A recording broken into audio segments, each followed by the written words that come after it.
13장 1절로 4절 한 절씩 교독합니다. 아브라함이 애굽에서 그와 그의 아내와 모든 소유와 족과 함께 네겝으로 올라가니 그가 네겝에서부터 길을 떠나 베델을 이르며 베델과 아이 사이 곧 전에 장막 섰던 곳에 이르니 그가 저보고 저희를 쌓은 것이라 그가 거기서 그와 영을 이루니라. 아멘. 광야라고 하는 이제 이미지는 성경을 이해하는 데서 굉장히 중요합니다. 그러니까 하나님께서 당시에 그쪽 지역에, 그러니까 그 지역에 실제로 네게브라고 하는 사막이 있었어요. 광야죠, 광야. 지난번에 사진 보여줬잖아요.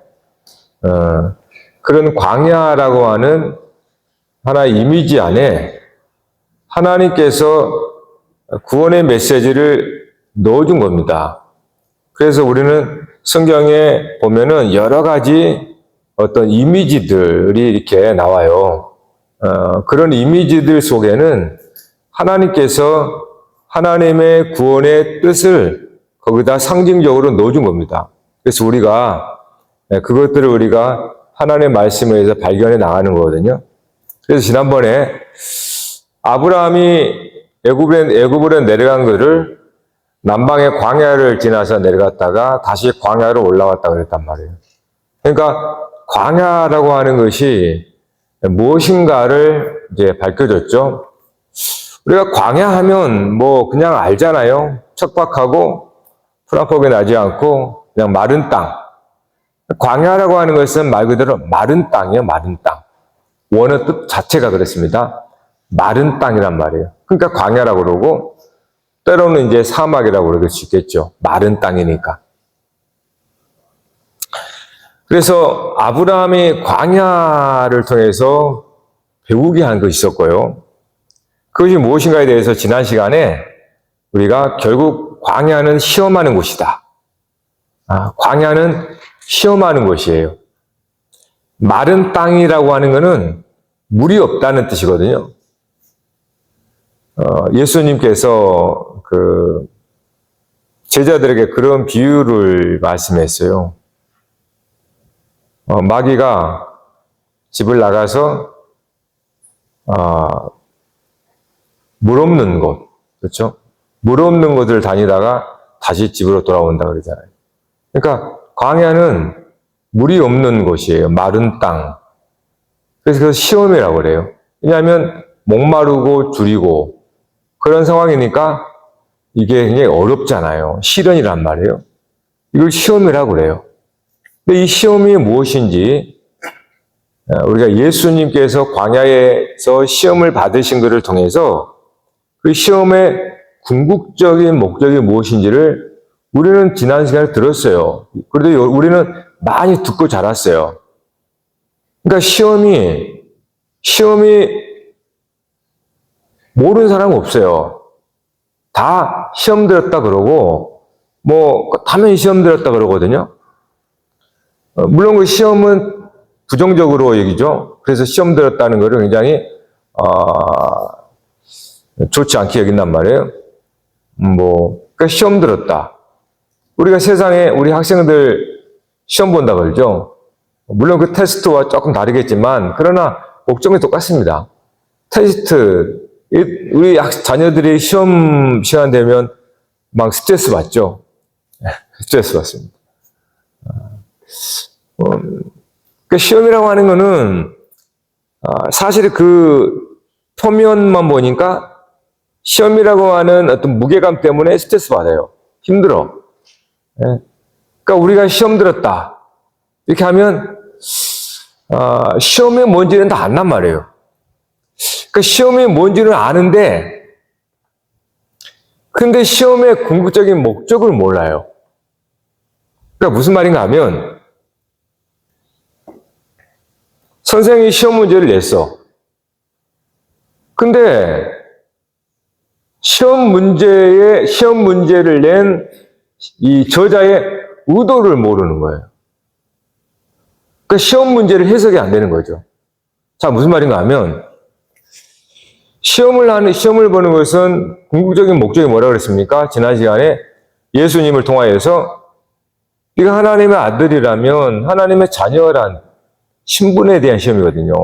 성경에서 처음부터 말하는 시험은 궁극적으로 하나님의 자녀, 하나님의 아들에 대한 의심입니다. 이게 시험의 궁극적인 목적인 거예요. 자, 그런데 그 시험이 어떻게 나타나냐 하면, 그러니까 예수님은 그 시험의 본질을 드러내 준 거예요. 본질을. 아예 그냥 그동안 이렇게 좀 비유로 설명을 했다면 예수님은 그 시험의 정체를 확 밝혀서 이 껍데기를 벗겨서 이게 시험이야 라고 말해준 거거든요. 그래서 예수님과 마귀가 바로 나오는 겁니다. 근데 여러분 시험할 때 마귀가 나와요? 마귀가 여러분 시험을 안 하잖아요. 그러니까 우리가 그 구약에서 말하는 시험은 어떤 면에서 뭐라고 해야 되나요? 마귀가 직접 와서 여러분을 시험하는 건 아니란 말이에요. 근데 그거 어떻게 오냐면 마치 배고프고 목마르는 상황이에요. 그러니까 내가 원하는 대로 안 되고 몸이 아프고 뭐 자녀들도 안 되고 이렇게 왔을 때 이걸 고난 시련이라는 말이에요. 그러니까 마귀가 직접 와서 시험하는 게 아니고 그래서 우리가 헷갈리는 거예요, 자꾸. 예수님이 광야 40일 동안 금식하면서 시험 받을 때는 그동안 구약에서 쭉 시험이었는데 그 시험이 진짜 뭔가를 딱 보여줘 버린 거예요, 아예. 그냥 더 이상 그러니까 시험에 대해서 이제는 궁금해하거나 모르거나 그러면 안 되는 거예요. 시험은 분명한 것은 네가 하나님의 아들이라면 이거예요. 그러니까 자녀에 대한 의심입니다. 누구? 아버지, 아들이라는 것에 대한 의심이에요. 모든 이 시험의 궁극적인 거는. 이거를 예수님이 정확하게 말해준 거예요. 근데 이거를 귀담아 듣지 않으면 주로 우리에게 오는 시험은 마귀가 우리에게 속삭이는 게 아니고 여러분의 삶에 갑자기 고난이 찾아버리는 거예요. 이게 시험이라는 거예요. 그러면 우리가 시험이 뭔지를 안다면 그 고난을 해석할 수 있어야 되거든요. 근데 우리는 어떻게 합니까? 아브라함이 광야라고 하는 시험이 와요. 광야, 기근, 심한 기근이 들었잖아요. 가나안 땅에. 기근은 뭡니까? 줄이고 목마른 시험이에요. 그러니까 그 당시, 오늘날 시대도 동일하지만 그 당시는 양식 먹고 사는 게 굉장히 기초적인 중요하잖아요. 그러니까 기근이 딱 들었어요. 그러니까 아브라함은 어떻게 반응합니까? 배고프고 줄이니까 당연히 양식 찾아서 애국으로 가버려요. 이건 여러분 아브라함이 잘못한 게 아니죠. 저와 여러분도 똑같이 그러잖아요. 왜 사람이 도시로 옵니까? 일하려고, 일자리 찾으려고. 그걸 우리가 나쁘다고 말할 수는 없잖아요. 우리도 똑같단 말이에요. 현실 앞에서 뭔가 어려움을 당하면 그 어려움을 해결하기 위해서 아니면 그걸 피하기 위해서 뭔가를 액션을 취하잖아요. 똑같아요. 아브라함도 배고프고 줄이니까 먹고 살아야 되잖아요. 그러니까 양식 많은 애굽으로 내려간 거란 말이에요. 그러니까 이 현실의 기근과 굶주림과 이런 것에서 그냥 자연적으로 그렇게 한 거예요. 그러니까 어떻게 보면은 저게 뭐 시험이야? 할 수 있겠지만 그러나 아브라함은 시험에 져버린 거예요. 즉 아브라함에게 시험이 뭐였습니까? 결국은 하나님께서 주시는 약속의 땅 가나안 땅에 있으라는 거예요. 그러면 가나안 땅 거기에 있으라. 하나님 말씀, 그죠? 약속. 그리고 그 약속은 이 땅을 네 자손에게 주리라 라고 하는 이 약속의 말씀이에요. 그러니까 말씀은 곧 약속이고 약속 말씀이란 말이에요. 이 말씀을 아브라함이 아멘 하고 가나안 땅에 갔어요. 그런데 기근이 들어버려요. 갑자기 고난이 찾아버린 거죠. 그러니까 그 시련 앞에서 가나안 땅을 버리고 애굽으로 가버립니다. 이 양식을 달라고 한 거죠. 자, 우리가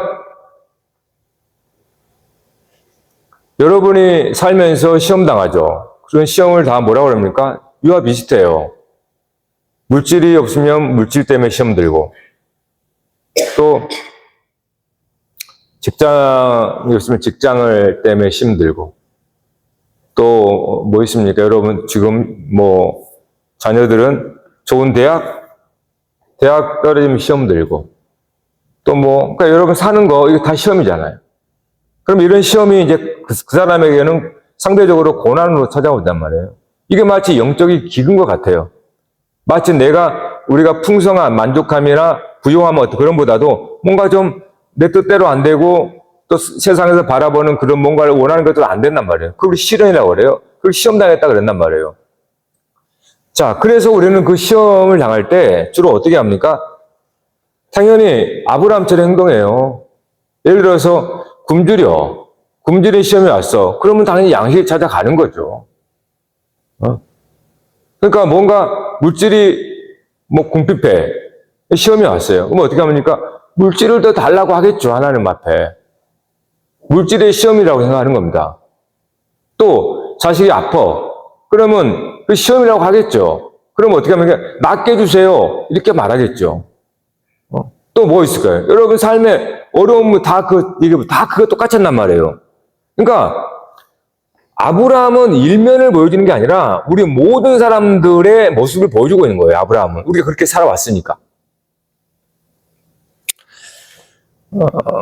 그러면 그걸 시험이라고 생각했으니까 정답은 뭐냐?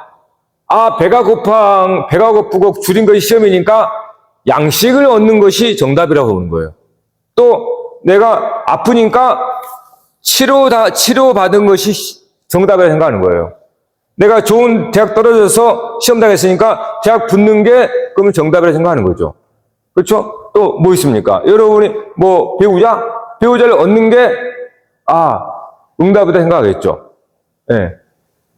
그러면 우리가 어떤 하나님을 만들어 버립니까? 이상한 하나님을 만들어 버려요. 마치 병 주고 약 주고 하시는 분 것처럼. 아니 처음부터 하나님께서 그 기근이 들지 않도록 할 수 있지 않을까? 왜 이스라엘 백성을 해안가로 이렇게 편하게 인도하지 않고 왜 일부러 광야로 인도하냐 말이에요. 하나님이 병 주고 약 주려고? 아니면 똥개 훈련시키는 겁니까? 그냥 배고프게 해서 열심히 구하면 하나님이 주고, 목마르게 해가지고, 하나님 물 주셔야 하니까 그때 하나님은 살짝 물 한 모금 주고, 그렇게 우리 훈련시키는 거예요? 하나님이 그런 하나님이신가요? 마치 우리가 말 안 들으니까 종 삼으려고 그렇게 때로는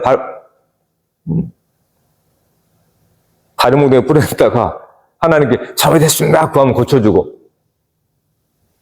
근데 우리가 그렇게 하고 있어요. 이거 아닌 것 같지만요. 여러분 시험을 보면 다 그 시험에 대한 답을 쓴 거 보면 다 그렇게 써요. 답을 쓴 거 보면. 그러니까 아브라함이 기근이 들었단 말이에요. 기근이니까 답은 뭡니까? 양식과 물을 얻는 거잖아요. 그래서 그는 애굽으로 간 거예요. 이렇게 쓴단 말이에요. 물론 하나님께서 양식도 주시고 때로는 물도 주시겠죠. 근데 그렇게 하고 우리가 기뻐하고 만족하면 꼭 50점밖에 안 돼요. 50점. 시험 점수로는. 분명히 그런 시련은 닥치는 그런 고난이고 시련이니까 배고프고 줄이고 목마르니까 거기에서 뭔가 답을 찾는 것은 이런 목마름을 해결할 수 있는 물을 얻는 거고 또 배고픔을 해결할 수 있는 물질을 얻는 거잖아요. 그래서 우리는 물과 물질을 얻으면 내가 다 맞췄다 라고 할 수 있어요. 시험을 잘 통과했다 이렇게 생각한단 말이에요. 그러나 하나님께서 아브라함에게 약속한 것을 생각한다면 그 시험의 목적을 알게 돼요. 하나님이 아브라함에 약속한 건 뭐였습니까? 자손이에요. 자손을 주겠다. 그래서 아브라함이 자식이 없잖아요. 자식이 없었을 때 불러서 내가 너에게 자손을 주겠다. 이렇게 한 거란 말입니다. 그러니까 아브라함이 귀가 빵 뚫린 거예요. 예? 그냥 뭐 있는데 뭐 주겠어요? 아니에요. 할 수가 없는 거니까, 자식은. 그러니까 아브라함이 그걸 알고 하나님께서 너에게 자손을 주겠다. 이게 약속이었어요. 하나님의 약속. 하나님의 약속은 아브라함에게 자손이 없는 그에게 아들을 주겠다, 자식을 주겠다. 이것이 하나님의 말씀 약속이었어요. 그게 가나안 땅이었어요. 가나안 땅에 머물러 있어야 되는 거예요. 그러면 시험이란 뭐냐면 뭐겠어요? 그 약속을 믿는지 믿지 않는지가 시험이에요. 다시 말합니다. 분명히 하나님은 아브라함에게 약속의 말씀을 줬어요. 너에게 네 자손에게 이 땅을 주리라. 네가 큰 민족이 되리라. 이 자손에 대한 약속이란 말이에요. 그러면 이 자손에 대한 이 약속을 위해서 이거를 네가 믿는가 안 믿는가를 하나님께서 이제 환경을 통하여서 시험을 하세요. 뭐 하나님이 시험하는 건 아닙니다. 본래는. 여튼 근데 문제가 뭐냐면 기근을 보고 그 기근이 궁극적으로 하나님의 약속과 연관되어 있는 겁니다. 근데 그걸 잊어버리는 거예요.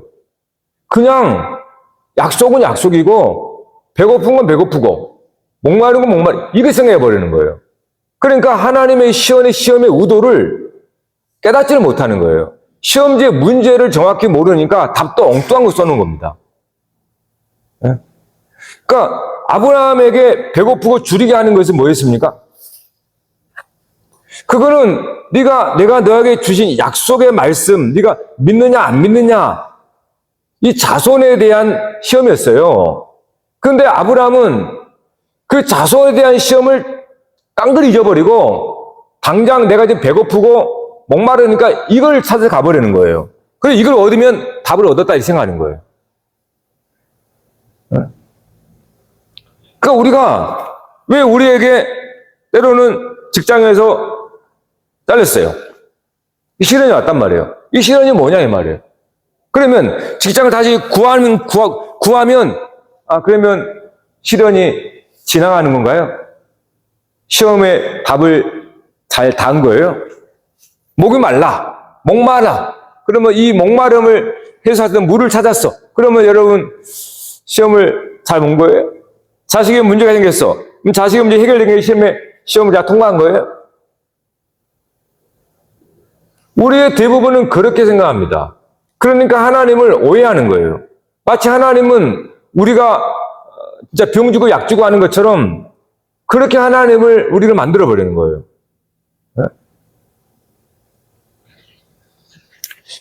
우리의 진짜 시험은 여러분이 고백하듯이 하나님 아버지라고 부르니까 하나님 나는 아들이잖아요.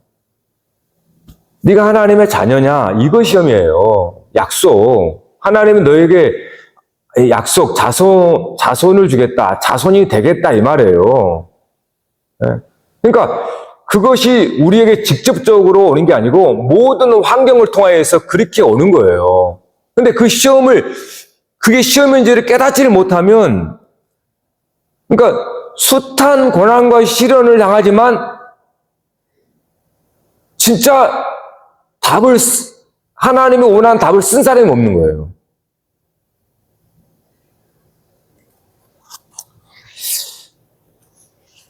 자, 여러분이 이 땅에서 시험 당하는 거는, 여러분의 환경과 상황을 통해서 옵니다. 여러분에게 가장 어떤 면에 약한 점, 여러분이 가장 예민한 거, 여러분이 가장 사랑하는 거, 여러분이 가장 의지한 것, 여러분이 가장 아끼는 것, 그것이 해야 돼요. 그렇지 않으면 시험 안 듭니다. 내가 별로 관심 없는 거 가지고 시험을 하겠어요? 안 들어요, 그런 거는. 내게 가장 소중하고 아끼고 가치 있고 중요하게 여기는 것을 한번 딱 건드려 버려요. 그러면 그것이 나에게 굉장히 예민하게 다가오기 때문에 내가 갑자기 뭐라 합니까? 시험 확 들어버려요. 아주 그냥 확실하게 되어버려요. 시험이. 여러분 주변 머리 변두리에 있는 거 시험 안 됩니다. 여러분. 여러분도 관심이 없는데 그거 뭐 하나님 뺏어봤자 시험 들어요? 안 들어요. 그런 거. 여러분이 정확하게 시험 들 때는 여러분이 가장 여러분 중심에 있는 거예요. 이거 아니면 안 돼. 이거 아니면 나 죽어. 아니면 그거. 그거 딱 건드려버리면 여러분은 100% 시험 들어버려요. 그거 건드립니다. 그거. 그러니까 아브라함에게는 가나안 땅에서 그 당시 아주 고대 시대잖아요. 이 집 떠나고 다 떠나 있는데 거기서 뭘 먹고 살겠어요? 치명적인 거죠. 근데 그것이 그렇게 오는데 그렇게 시험은 그렇게 와요. 그런데 하나님의 시험의 의도가 뭐냐?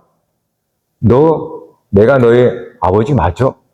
이거 시험하고 있는 거예요.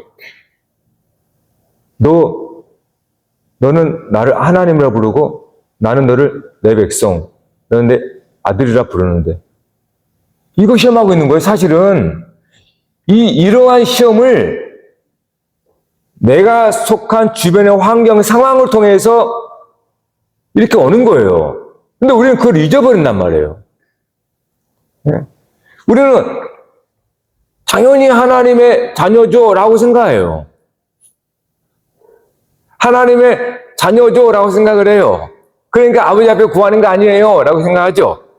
그래서 일단은 50점은 맞다라는 거예요. 여러분, 제가 50점은 맞아요. 그래도 하나님 아버지 앞에 엎드려 하나님 떡 주세요, 하나님 물질 주세요, 하나님 거쳐 주세요 하니까 그래도 50점은 맞아. 근데 하나님 얼굴은 그렇게 기뻐하지 않으셔. 주긴 주지만 별로 즐거워하지 않으셔. 왜요? 시험의 의도가 그게 아니거든요.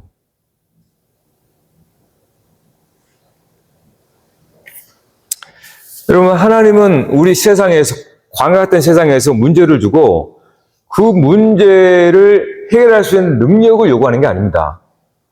여러분, 광야 같은 세상에 집어넣고 하나님께서 그 시험을 이길 수 있나 없나 능력을 테스트할까요?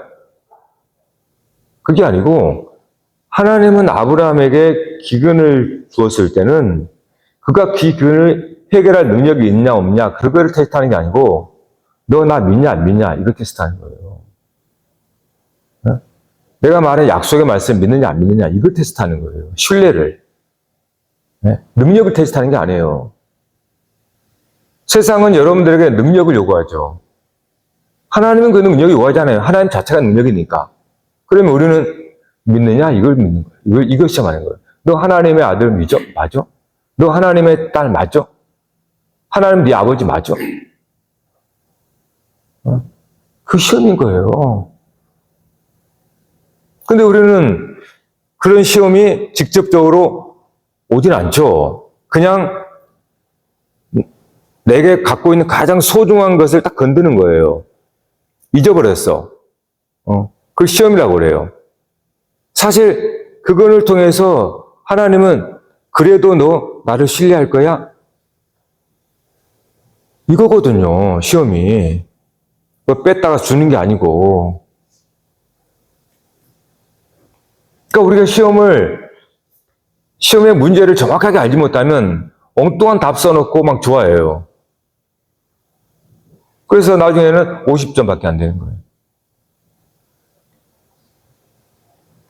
그럼 진짜 제가 말씀대로 아브라함을 통해서 말한 것처럼 약속의 말씀을 네가 어떠한 상황 속에서라도 믿느냐? 심지어 네가 굶어 죽는다 해도 그 약속을 믿느냐? 라고 하는 거예요. 여러분, 이 아브라함이 죽겠어요? 안 죽겠어요? 아니, 기근이 들었단 말이에요. 아브라함이 죽을까요? 안 죽을까요? 왜 대답 없으세요? 안 죽죠. 죽으면 자손이 끝나는데. 말도 안 되잖아요. 죽으면 하나님이 약속한 것이 무효가 되어버리는데 어떻게 죽어요, 아브라함이? 안 죽어요. 그런데 우리는 죽을까 두려워서 하나님을 못 믿는 겁니다. 우리는. 아니, 하나님은 아브라함에게 내 자손을 주겠다 했는데, 있어야 자손을 주지. 죽어버리면 자손 주겠냐, 이 말이에요. 안 죽어요, 안 죽어. 안 먹어도. 그러니까 시험이 뭐냐 하면, 양식이 아니에요, 사실은. 양식을 주고 뺏고 그게 아니고, 내가 너에게 자손은 생명이란 말이에요. 예? 내가 살아있어야 자손이 생길 거 아니에요. 나 죽어버리면 자손도 없잖아요. 그래서 결국은 뭡니까? 너 어떤 상황 속에서 하나님을 믿느냐? 예? 너를 살리게 하는 것이 하나님을 믿느냐? 이거예요. 너를 죽게 하는 것이 하나님 믿느냐? 이게 시험이에요. 근데 우리는 그거를 깨닫지 못해요. 그냥 물질 없으면 물질만 채워주고, 문제 있으면 문제 해결되고, 이러면 다 되는 줄 알아요.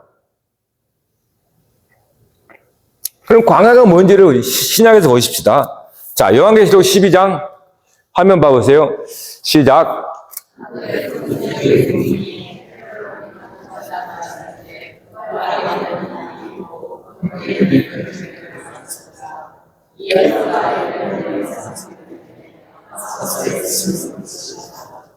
하늘에 또 다른 이적이 보이니 보라 한 큰 굵은 용이 있어 머리가 7이요 뿔이 10이라 그 여러 머리에 7 왕관이 있는데 그 꼬리가 하늘의 별 3분의 1을 끌어다가 땅에 던지더라. 용이 해산하려는 여자 앞에서 그가 해산하면 그 아이를 삼키고자 하더니 여자가 아들을 낳으니 이는 장차 철장으로 만국을 다스릴 남자라. 그 아이를 하나님 앞과 그 보좌 앞에 올라가더라. 자, 왜 제가 이 말씀을 했냐면 지금 한 여자가 나옵니다. 그 여자는 이제 여기 하나의 상징적인데, 근데 여자가 해산하려고, 아이가 된 거죠. 해산을 합니다. 근데 또 거기에 또 하는 장면이 하늘에서 붉은 용이 와서 해산할 때 그 아이를 삼키려고 하는 거예요. 네. 그 해산하는 아이에 대해서 뭐라고 하냐면, 여자가 아들을 낳으니 이는 장차 철장으로 만국을 다스릴 남자라. 그 아이를 하나님 앞과 보좌 앞에 올라가니. 그리스도, 하나님의 아들 그리스도를 말해요. 그러니까 여자가 낳은 아들 그리스도를 말하거든요. 자, 그런데 6절. 자, 시작.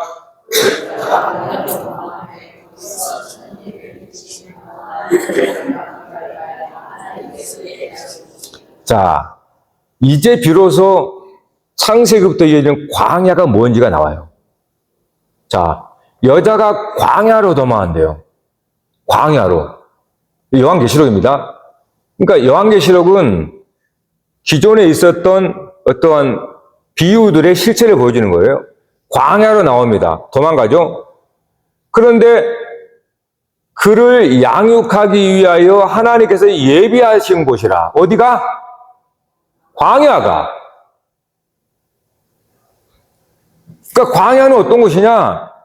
하나님께서 여자가 낳은 아이를 양육하기 위해서 예비한 곳이 광야예요. 네? 그러니까 구약에서 광야하면 마른 땅이란 말이에요. 마른 땅 먹을 것도 없고 아무것도 없어요. 그런데 그게 시험이라고 그래요. 보통 시험 들었습니다. 그런데 신약에서 보니까 그 광야는 하나님께서 아이를 양육하기 위해서 예비한 곳이라고 말하는 거예요. 광야는 버려지는 곳이 아니라 길러내는 곳이에요. 하나님의 아들, 딸을, 하나님의 자녀를 양육하기 위해서 예비한 곳이 광야예요, 여러분. 근데 우리는 그 시험이라고 그러죠. 맞아요, 시험. 광야는 목마르고 줄이고 상징적으로 기근입니다. 우리 삶의 스트레스, 정말 내가 할 수 없는 그러한 시련과 고난, 이게 광야 같다 그래요. 근데 이것이 뭐라고 그래요? 하나님께서 여자가 낳은 아기를 양육하기 위해서 예비한 곳이다. 여러분, 오늘 이 밤에 광야에 대해서 제대로 알아야 됩니다. 세상은 광야죠. 광야 같은 세상입니다. 왜 하나님 여러분 세상을 밀어버렸냐? 여러분 세상에서 광야같이 때로는 목마르고 줄이고 시련과 고난, 아픔, 시험 이런 것들 왜 드냐? 하나님이 여러분에게 광야로 밀어본 거예요. 황폐한 곳에, 물 없는 곳에. 그런데 그 광야가 뭔지를 모르면 시험 되었다고 그래요. 그리고 엉뚱한 대답을 써요. 시험 보고 막.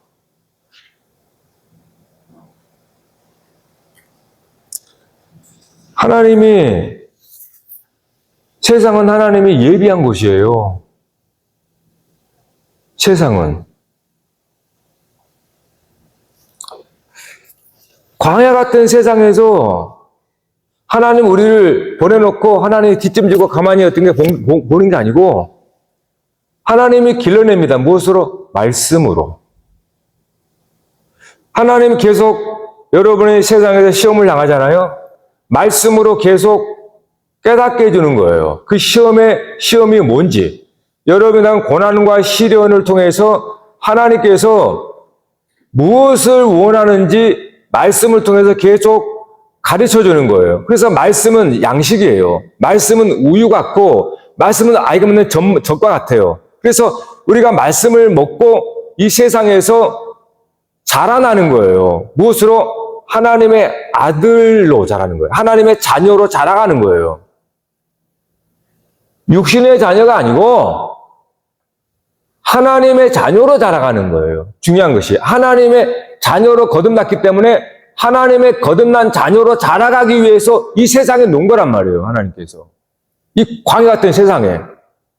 때로는 여러분의 질병을 줘요. 질병이 와요. 뭐 하나님은 준 건 아닌데 그냥 그렇게 쳐. 하나님은. 항상 우리 하나님 원망하니까. 하나님 줬다 그러니까. 예? 하나님이 줬다 해요. 하여튼 그렇게 뭐든.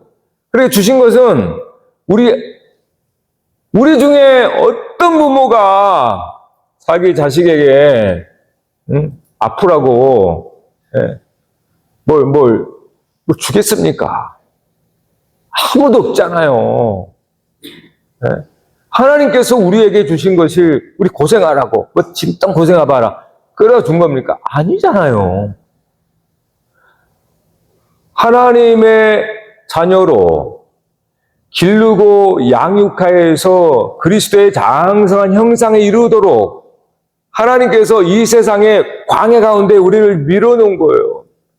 여기 있는 우리 모두는 다 이 광야에서 정말 때로는 수고하고 줄이고 때로는 목마르고 괴로워요. 눈물도 흘리고 살이 예는 것 같고 그게 시험이에요. 여러분 세상은. 근데 그 시험의 목적을 모르니까 그냥 하나님을 나쁜 하나님을 만들어버려요. 왜 하나님이 이렇게 다리를 아프게 합니까? 다리 낫게 해주세요. 이렇게. 다리 고쳐줘. 그럼 하나님 할렐루야 그래요 또. 아니 병 주고 약 주고 그러니까 하나님께서 왜 그런 상황을 통해서 하나님은 내 속에 나의 육신을 쳐서 죽이면서 내 안에 거듭난 그리스도 하나님의 아들을 자라게 하는 거란 말이에요. 그런데 우리는 그 시험의 목적을 깨닫지를 못하니까 매번 시험을 당하지만 항상 그대로란 말이에요. 매번 시험을 당하지만 늘 그 점수에 오르질 않아요. 창세기 22장 아브라함을 다 돌아갑시다. 아브라함 22장 17절 시작.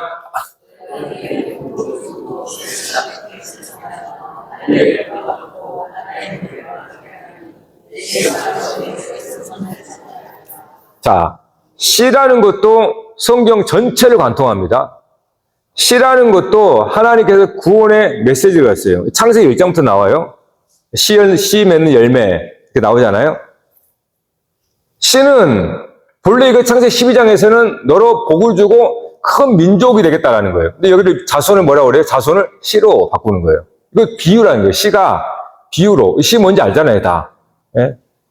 내 씨가 또 생명이에요. 그래서 구약에서는 이 씨가 남성의 생기로 나와요. 씨가 크게 번성하여 별과 같이 바다가 자손이에요, 자손. 이 씨를 자손으로 말하는 거예요. 아들, 생명으로. 그러니까 아브라함이 광야 같은 애굽에서 무슨 위기를 당합니까? 사라를 넘겨져 버리잖아요. 사라는 약속의 씨앗을 받아야 되는 사람이에요. 돕는 배필이란 말이에요. 결국 광야의 진짜 시험은 배고프고 줄이는 게 아니고,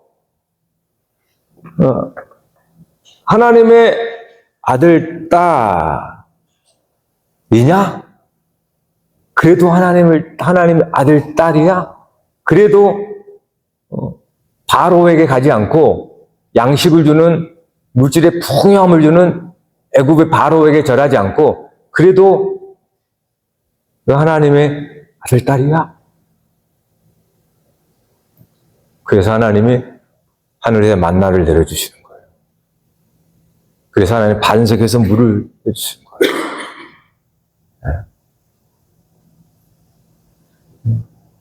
그래서 광야에서 하나님이 약속한 것은 먹을 것을 약속한 게 아닙니다. 환경을 약속한 게 아니에요, 하나님은. 하나님이 약속한 것은 자손이었어요. 자손. 그러니까 우리에게 약속한 것은 세상의 환경을 약속한 게 아니에요, 하나님은. 여러분에게 잘 되게 하는 걸 약속하지 않았어요. 죄송하지만. 성경을 봐보세요. 아브라함이 약속한 것은 뭡니까? 아브라함이 하나님의 아들, 하나님의 자손, 이걸 약속한 거예요. 그러니까 오늘 우리에게 약속한 거에 부자 되는 거 아닙니다. 그 약속한 거 아니에요, 하나님께서. 우리 안에 하나님의 거룩한 형상 그리스도를 약속한 거예요. 저와 여러분이 아담의 형상이지만, 아담의 육신의 형상이지만 너희 안에 하나님의 약속의 말씀을 받아들임으로 그리스도의 형상을 회복하겠다는 게 약속입니다. 그리스도의 형상을 회복하기 위해서는 반드시 광야가 필요해요. 그냥 우리는 아담의 형상을 담고 아담의 형상 방식대로 살기 때문에, 세상의 아버지를 따라 살기 때문에, 그래서 반드시 광야가 필요한 거예요, 세상이. 우리가 거기서 시련과 고난을 통하여서 내 속에 묻혀있던 말씀의 씨, 이런 말씀을 받았잖아요. 그 말씀의 씨가 싹트고 자라나서 나중에는 큰 나무가 되었단 말이에요. 그리스도라고 하는 나무가 되었단 말이에요. 이것이 하나님 우리에게 약속한 겁니다. 하나님이 이 약속을 반드시 지켜요. 근데 문제가 뭐냐면 우리가 그 약속을 깨닫지 못하면 우리는 그냥 모르겠습니다. 씨를 받긴 받았지만 씨가 싹트지 않고 그냥 죽은 씨로 있을지도 몰라요. 여러분, 왜 예수님이 씨 뿌리는 비유를 가장 기본이라고 말하는지 아십니까? 그 씨가 말씀이라고 그랬잖아요. 아브라함이 받은 게 뭡니까? 아브라함이 받은 게 씨인가요? 씨죠. 근데 그것이 어디로 왔습니까? 말씀으로 왔어요. 약속으로. 그래서 오늘 지금 여러분도 말씀의 씨앗을 받고 있는 겁니다. 어디에? 여러분 마음밭에. 지금 저는 어떤 면에서 물을 주고 있는 거예요. 여러분들에게. 이미 여러분이 받은 말씀의 씨가 있거든요. 그 씨가 그리스도의 생명이에요. 부활 생명. 여러분 안에 있어요. 그래서 그 아브라함이 하나님의 말씀을 믿으니 의롭게 여겼다 그랬잖아요. 그러니까 말씀을 받아들이는 것이 마치 씨를 받아들이는 것, 씨를 내 마음밭에 심는 것과 같아요. 비유로 말하면 그렇다는 거예요. 그래서 씨라고 하는 거예요. 말씀이 뿌려지는 것은 씨를 뿌리는 것이고요. 그래서 말씀을 아멘 내가 받아들이는 것은 마치 내 마음밭에 말씀의 씨를 심는 것과 같아요. 그러면 이 씨가 이제 자라나야 되잖아요. 자라나기 위해서는 광야라고 하는 환경이 필요한 거예요. 그러니까 광야는 우리를 죽이는 것이 아닙니다. 사실은 우리 안에 이 부활의 생명을 움트게 하는 거예요. 진짜 생명을 광야에서는 나게 하는 거예요. 우리 안에서. 그 그리스도 형상이에요.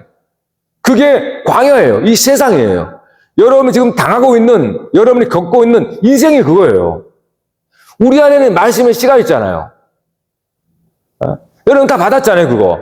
그게 그리스도 씨란 말이에요. 이게 거듭나게 한 씨란 말이에요. 근데 이 씨가 자라나야 되잖아요. 여러분이 그것에 하나님의 뜻에 순종하지 않잖아요. 나중에는 하나님이, 이런 말하면 좀 또 겁주는 것 같아가지고 그렇지만, 하나님은 죽임입니다. 그거는 하나님의 씨를 얻기 위해서 그러는 거예요. 왜냐하면 여러분의 딱 그 씨를 내가 내 안에 그리스도의 말씀을 꽉 내가 맡고 있거든, 내가. 이것이, 나라고 하는 이 세상 이것이 내 속에 그리스도의 씨앗이 있는데 이것이 나오지 못하러 막 들어요. 그래서 고난과 시련이 되면 내가 약해지잖아요. 약해지니까 그리스도가 힘이 나는 거예요. 그러니까 이 세상에 고난과 시련하는 것은 내가 내 힘으로, 내 능력으로 그렇게 나를 만들어 가려고 하는, 하나님의 자녀가 되려고 하는 그거를 하나님께서는 약하게 만들어버려요. 시련을 통해서 손 놔버리게 만들고 잃어버리게 만들고 빼앗기게 만들기 위해서 내가 다 손 놔버려요. 그럴 때 우리 안에 비로소 씨앗이 터집니다. 그래서 예수님께서 하늘의 미랄이 땅에 떨어져 그대로 있으면 아무 열매를 맺지 못하고 죽으면 많은 열매를 맺으리라. 그 얘기를 하고 있는 거예요. 그래서 오늘 여러분들이 그 씨를 받았지만 또 나도 모르게 세상이라는 환경 속에서 그걸 잃어버렸어요. 그래서 오늘도 말씀을 통해서 또 물을 줍니다. 고린도서 3장 시작.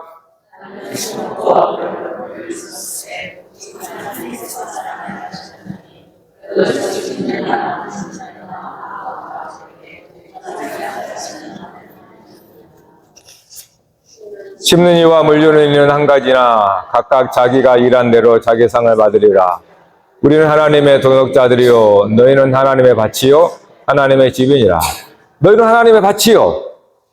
우리가 하나님의 밭입니다. 씨를 우리는 받았어요. 심겨졌어요. 그러니까 바울과 아볼로나 다 저나 마찬가지. 동역자예요. 하나님의 동역자. 그렇다고 해서 우리가 여러분의 생명을 자라게 못합니다. 오직 자라게 하시는 이는 하나님이라 그래요. 알 수가 없어요. 아브라함이 아무리 예를 써도 아기 못 갖습니다. 애굽에 가서 아무리 수고하고 해도 아이 못 가져요. 하나님께서 백세라는 것은 사람의 능력이 아닙니다. 백세라는 것은 아브라함 백세의 아이를 따는 것은 아브라함의 힘으로 났다는 게 아니에요. 그냥 하나님의 약속에 의해서 준 것뿐이에요. 그러니까 하나님이 여러분의 생명을 싹트게 합니다. 다만 우리가 가만히 있냐? 아니에요. 여러분 이곳에 왔잖아요. 이 밤늦게 피곤한데. 그게 우리가 가꾸는 거예요. 여러분을 가꾸는 거예요. 물 주는 거예요. 우리가 할 수 있는 게 있어요. 가꾸고 물 주는 거. 그러나 잘하게 하는 건 하나님인 거예요. 그래서 우리를 동역자라고 하는 거예요. 그래서 여러분이 힘들어도 와야 되는 거예요. 그게 여러분 할 일이에요. 안 오면 당연히 말씀 못 들으니까 마르는 거죠. 예배하는데 와야죠. 그게 할 일이니까. 그걸 공로라고 말할 수 없어요. 들어야 되니까. 그러니까 우리는 공로가 없어요, 사실은. 아무리 공로를 해도, 아니, 안 자란, 생명은 하나님이 자라게 하니까, 내가 아무리 열심히 수고해도 생명은 자라지 않아요. 하나님께서 자라게 할 때만 자라는 거예요. 그 때문에, 그래서 우리가 하나님을 바라보는 거예요. 오늘 우리 안에 말씀의 씨앗, 그리스도는 내가 힘을 다해서 노력한다고 자라는 게 아닙니다. 나는 사실은 그냥 하나님께 맡기는 거예요. 기근이 오고 배고프고 줄이면 하나님의 뜻이 있겠지요. 그 뜻을 잘 모르지만은 나는 하나님의 아들이고 하나님의 딸입니다. 아버지의 뜻을 이루어 주옵소서라고 그렇게 하나님만 바라보는 거예요.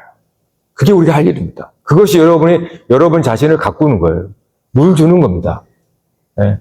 그냥 마른 땅으로 내버려두지 말라는 거예요. 마른 땅. 여러분이 물이 없다는 것은 말씀이 없다는 뜻이거든요.